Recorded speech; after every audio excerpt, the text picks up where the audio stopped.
Welcome to Nick kitchen. இன்றைக்கி நாம் நிக் கிச்சனில் சிக்கன் தந்தூரி வீட்டில் நம்ம எப்படி செய்யலான்னு பார்க்கலாம். இது அவன் இல்லாமல் எப்படி நம்ம ஈஸியாக செய்யலான்னு இந்த வீடியோவில் பார்க்கலாம் வாங்க.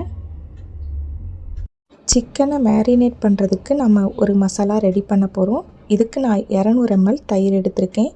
தயிரில் இருக்க தண்ணியை வடிகட்டுறதுக்காக இந்த மாதிரி ஒரு சல்லடையில் இதை நல்லா வடித்து எடுத்துக்குங்க.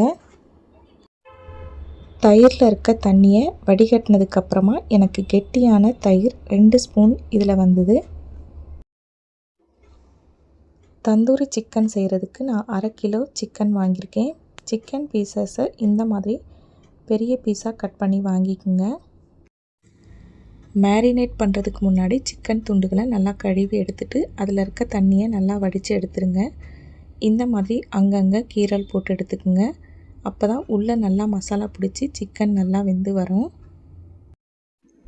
1/2 கிலோ சிக்கனுக்கு ஏற்ற மாதிரி நான் மசாலா ரெடி பண்ணியிருக்கேன். இப்போ இதில் 1 லெமன் ஜூஸ் சேர்த்துக்குங்க.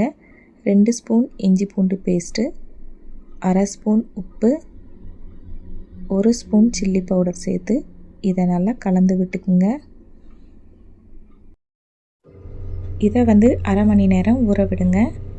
அடுத்ததாக தந்தூரி மசாலா எப்படி ரெடி பண்ணலான்னு பார்க்கலாம். ஒரு பெரிய பவுல் எடுத்துக்குங்க. அதில் 2 ஸ்பூன் கெட்டியான தயிர் சேர்த்துக்குங்க. 1/4 ஸ்பூன் உப்பு, 2 ஸ்பூன் ஷெஸ்வான் சட்னி. இது இல்லைன்னா காஞ்ச மிளகாவை தண்ணியில் ஊற வச்சு அரைச்சி சேர்த்துக்குங்க. 1 spoon chilli powder, 1 spoon garam masala, 1 spoon மல்லித்தூள், 1/2 ஸ்பூன் சாட் மசாலா சேர்த்து இதை நல்லா கலந்து விட்டுக்குங்க. அடுத்ததாக ஒரு பெரிய ஸ்பூனில் நான் 1 ஸ்பூன் நெய் சேர்த்துருக்கேன். நெய்க்கு பதிலாக நீங்கள் பட்டர் சேர்க்கணுன்னாலும் சேர்த்துக்கலாம். ஒரு சிட்டி கலருக்கு நான் ஃபுட் கலர் சேர்த்துருக்கேன். இதை சேர்த்துட்டு நல்லா கலந்து விட்டுக்குங்க. அடுத்ததாக 1 ஸ்பூன் கசூரி மேத்தி சேர்த்துட்டு நல்லா கலந்து விட்டுக்குங்க. அடுத்ததாக லெமன், இஞ்சி பூண்டு பேஸ்ட்டு, மிளகாத்தூள் சேர்த்து கலந்து வச்ச சிக்கனை இதில் சேர்த்துட்டு நல்லா கலந்து விட்டுக்குங்க. எல்லா சிக்கன் பீஸ்லேயும் மசாலா பிடிக்கிற மாதிரி நல்லா கலந்து விட்டுக்குங்க. அடுத்ததாக இதில் 1/2 ஸ்பூன் சீரகப்பொடி சேர்த்துட்டு நல்லா கலந்து விட்டுக்குங்க. இதை முதல்ல சேர்க்க மறந்ததுனால நான் இப்போ சேர்த்துருக்கேன். மசாலா தடவின சிக்கனை 2 மணி நேரம் ஊற விடுங்க. இதை மூடி வச்சுட்டு ஃப்ரிட்ஜில் நீங்கள் இதை வச்சுருங்க. 2 மணி நேரம் கழித்து நம்ம இதை எப்படி செய்யலான்னு பார்க்கலாம். இதுக்கு நான் ஒரு அகலமான வெயிட் கடாய் எடுத்திருக்கேன். இதில் நான் ஒரு ஸ்டாண்டு வச்சுட்டு இதுக்கு மேலே ஒரு பிளேட் வச்சுருக்கேன். இதில் நம்ம மேரினேட் பண்ண சிக்கனை வச்சிடலாம். கடாயில் நீங்கள் தண்ணி எதுவும் சேர்க்க வேண்டாம். இதில் ஒரு ஸ்டாண்டு வச்சுட்டு இதுக்கு மேலே ஒரு பிளேட் வச்சுருங்க. இப்போ மேரினேட் பண்ண சிக்கனை வச்சுருங்க. இதுக்கு நீங்கள் நான்ஸ்டிக் கடாய் எடுக்க வேண்டாம். இந்த மாதிரி இண்டாலியம் கடாய் இல்லைனா இரும்பு கடாய் இருந்தால் எடுத்துக்கோங்க. பிளேட் பார்த்திங்கன்னா இந்த மாதிரி ஆழமாக இருக்கிற பிளேட் எடுத்துக்கோங்க. ஃப்ளாட்டாக இருக்கிற பிளேட் எடுத்திங்கன்னா வேகும்போது தண்ணி விடும். அதனால் இந்த மாதிரி குழிவாக இருக்கிற பிளேட் எடுத்துக்கோங்க. ஒரு கறி துண்டை நெருப்பில் நல்லா வாட்டி எடுத்துக்கோங்க. இது சூடானதும் ஒரு கிண்ணத்தில் இதை வச்சுருங்க. இப்போ இதில் 1 ஸ்பூன் நெய் சேர்த்துட்டு உடனே மூடி வச்சுருங்க. ஸ்மோக்கி ஃப்ளேவர் வரணுன்றதுக்காக நான் இந்த மாதிரி செய்கிறேன். 5 நிமிஷம் இதை அப்படியே மூடி வச்சுருங்க.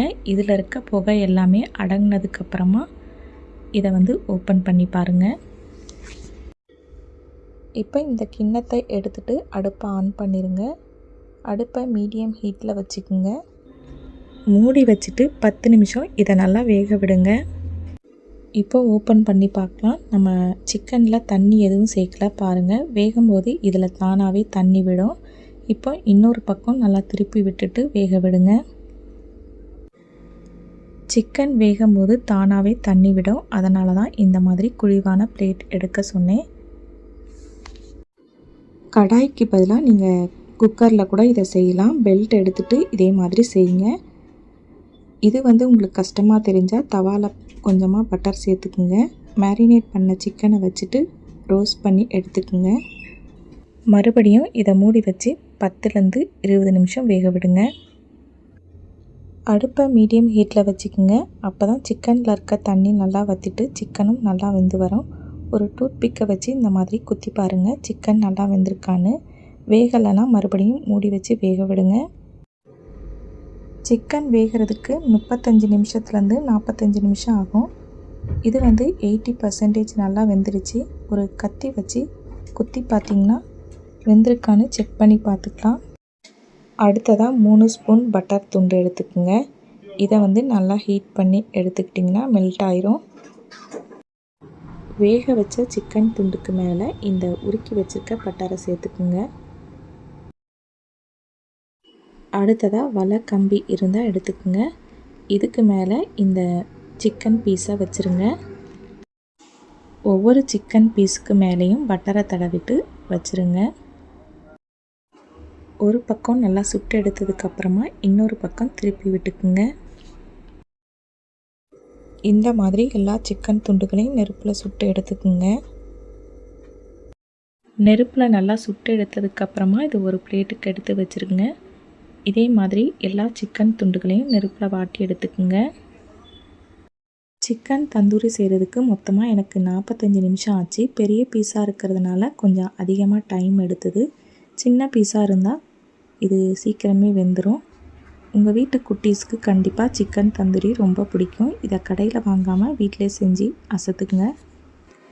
இதுக்கு நான் ஒரு க்ரீன் சட்னி ரெடி பண்ண போகிறேன். ஒரு கைப்பிடி அளவுக்கு புதினா, ஒரு கைப்பிடி அளவுக்கு கொத்தமல்லி, பூண்டு சைஸ் அளவுக்கு ஒரு சின்ன துண்டு இஞ்சி, ஒரு பச்சை மிளகாய், சின்ன துண்டு புளி, தேவையான அளவுக்கு உப்பு சேர்த்துக்குங்க. 3 ஸ்பூன் தயிர் சேர்த்துக்குங்க. இப்போ இதை நல்லா நைஸாக அரைச்சி எடுத்துக்குங்க, தண்ணி சேர்க்காமல். க்ரீன் சட்னியும் ரெடி ஆகிடுச்சு, தந்தூரி சிக்கனும் ரெடி ஆகிடுச்சு. இப்போ இதை டேஸ்ட் பண்ணி பார்க்கலாம். நீங்களும் உங்கள் வீட்டில் இதே மாதிரி டேஸ்டான தந்தூரி சிக்கன் செஞ்சு பாருங்கள். நிக்கிச்சன் வீடியோ உங்களுக்கு பிடிச்சிருந்தா லைக் பண்ணுங்கள், ஷேர் பண்ணுங்கள், மறக்காமல் சப்ஸ்கிரைப் பண்ணுங்கள். பக்கத்தில் இருக்க பெல் ஐக்கானை கிளிக் பண்ணிக்கோங்க. எப்படி இருக்குன்னு எனக்கு கமெண்ட் பாக்ஸில் சொல்லுங்கள். அடுத்த ஒரு நல்ல ரெசிபியில் நான் உங்களை சந்திக்கிறேன். தேங்க்யூ.